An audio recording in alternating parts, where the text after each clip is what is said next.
Hello, hello, welcome or welcome back. Let's sit back, relax, have a snack, and enjoy.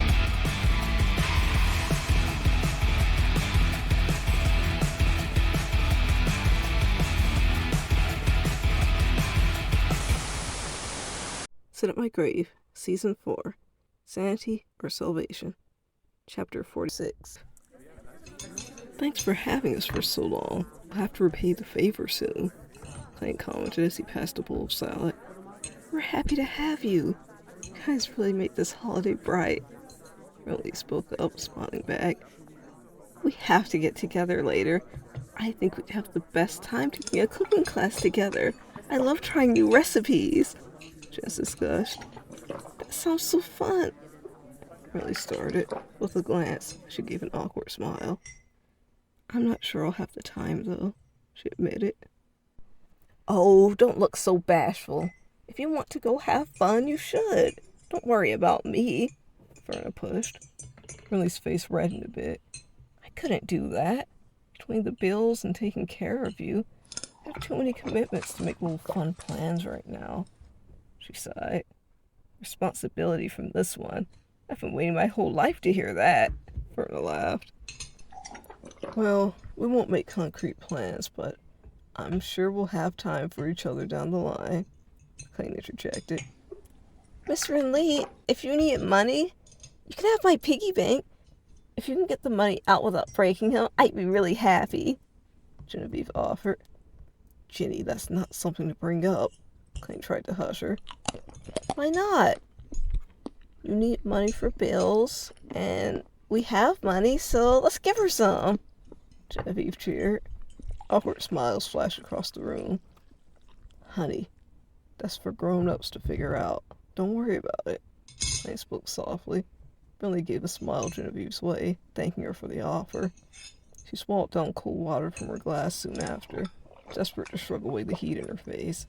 She couldn't help but think about a time she would have taken that piggy bank offer seriously. What about you, honey? Your dad says that friend from college had business with you? Sounds exciting. Are you getting a reward or something? Jess gushed, beaming at her son. Arden bit harshly into his food, watching Gallon. He was getting irritated by the moment of the conversations around him. Hearing about Gallon's other friends just made his gut twist. Couldn't be mad at Gallon for having friends. He always had more than him. But knowing how strained their relationship had been, hearing about his replacements, just gave him a pit of jealousy. No rewards that I know of. Just some notes to look over. Gallon blathered, quickly putting food in his mouth to avoid speaking. Well, he sure was polite. We have to speak to him proper next time. We should invite him to our house, Genesis announced. Gallon choked, quickly grabbing some water, chugging it down. We should invite your girlfriend, too. She's so nice. She gave me a bow for my present, Genevieve boasted proudly. This has been such a good time. What was everyone's favorite part of the holiday? Riley asked, looking around at everyone. There was something healing about a warm room full of loved ones and laughter that she missed. She was so glad Verna convinced her to have this party. Skating! I want to keep doing it, Genevieve spoke up first. Oh, great. What did we get ourselves on the hook for? Clayton whispered in his wife's ear, making her giggle, lightly swatting at him. Mine was just seeing everyone again, I guess, Cal said sheepishly. Aw, we missed you too, my little softy. Genesis spoke warmly. She grabbed Gallon, kissing his forehead, making him struggle in embarrassment, while the others laughed. Well, my favorite part was breaking my hip, Verna quipped, causing silence and then laughter. Mother, don't say things like that, Riley shouted. It's my hip. I think I earned it, Verna laughed. I enjoyed all the meals we shared. It's a sense of togetherness, sharing food with loved ones, Clay remarked after the laughter died down. Oh, that's where my baby gets his sensitivity, from my big soft teddy bear, Jess cooed, kissing him.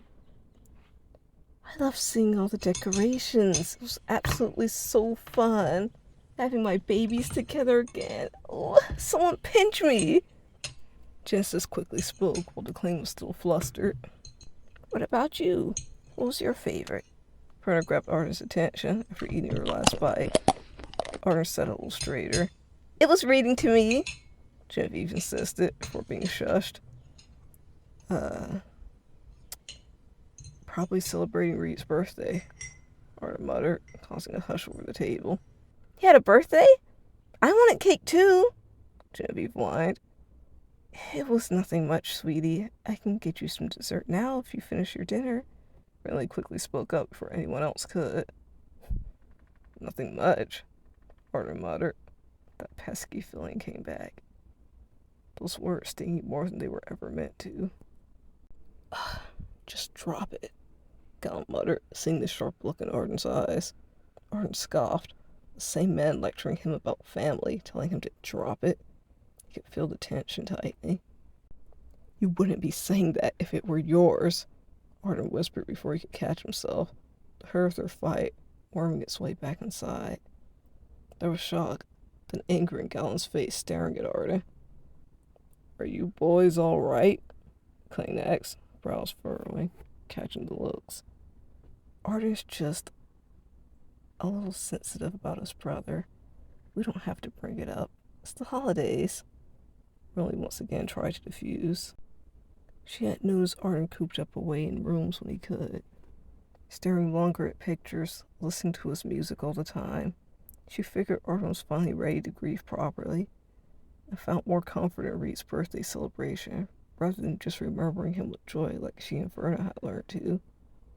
But she didn't want to let his sorrow ruin what they had here.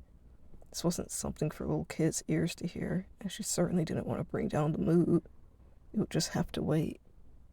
As much as she loved and missed her firstborn, sometimes his name seemed taboo. What? We can't discuss my brother because it's the holidays? Arden spat back in disgust. He got out of his chair, glancing around the table, a fear washing over him, but fuel pushing him further.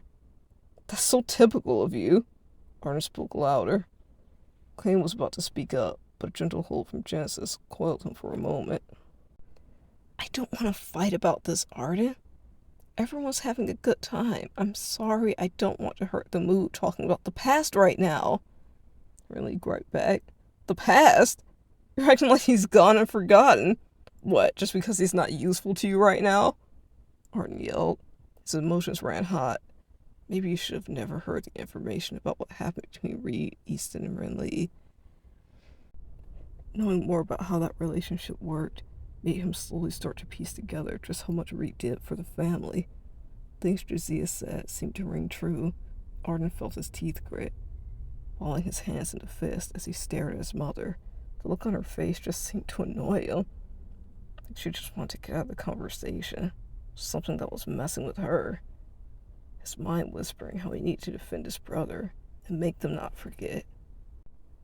Genesis slowly exited the room with Genevieve, who began realizing a fight was happening. Her soft voice asking why everyone was so upset trailed off with her mother. Clayton interlocked his fingers, watching intently. Would you just... Look what you did! Can you just give me a moment?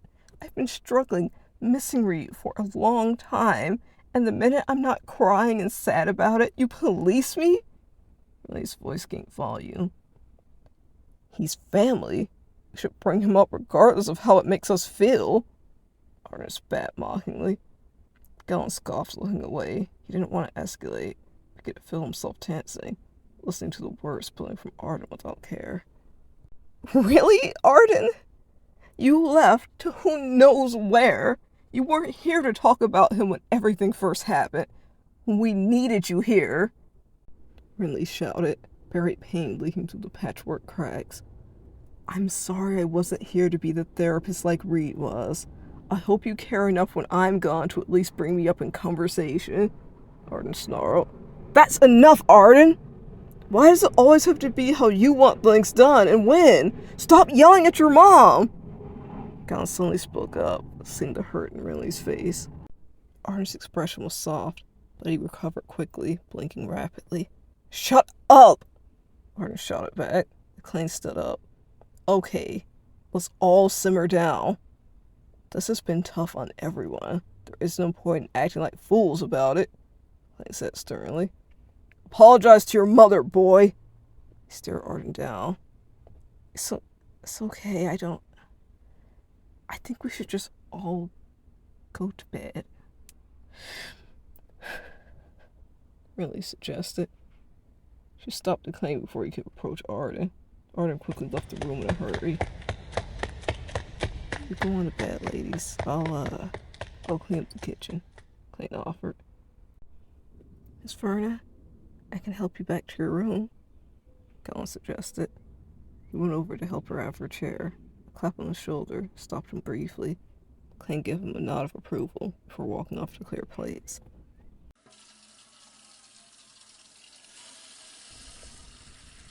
Am I a bad mother? Elaine whispered the question. Colin took Verna away to the other room. She finally felt like she had the space to axe it. I don't know how you parent your kids when they were young. I wouldn't label you as a bad mother. You're dealing with an unruly child, however. He hasn't learned his limits yet. His emotions run wild in inappropriate times. Concealing things makes you act out in foolish ways later, Clayton told her. He filled the sink with soapy water while Riley leaned against the counter. I keep trying to make good decisions, but it seems like the past won't stop coming back at me. Riley chuckled dryly. Her focus shifted from the wall to looking longingly up at Clayton. Embrace it and move on as best as you can. You can't control how your son feels, but you can give him boundaries when it comes to speaking to you, Clayton offered as he scrubbed at a plate. I just feel so awkward and horrible doing either. If I try and give too much freedom and just leaving him alone with everything, it feels so wrong. But if I try and act strict, it seems like I'm insensitive. I know I didn't really do the best the first time around, and it kind of just seems like I'm doing the same thing with Arden. Just, I don't know. Really blew out air, slowly going to start putting things away. Well, I think it'll all work out. Colin's a good boy. Maybe he'll help and talk some sense into him. They're the same age. They'll probably be easier for him to talk about whatever he's going through. I think he'll learn to be more mature with how he's feeling. I mean, because if he doesn't, there's really nothing you can do, really, Clay told her. Really chuckled dryly. Yeah, I guess. I mean, I'll just have to keep hoping it'll work out. Really agreed. Two spoke softly, whilst getting the kitchen cleaned together.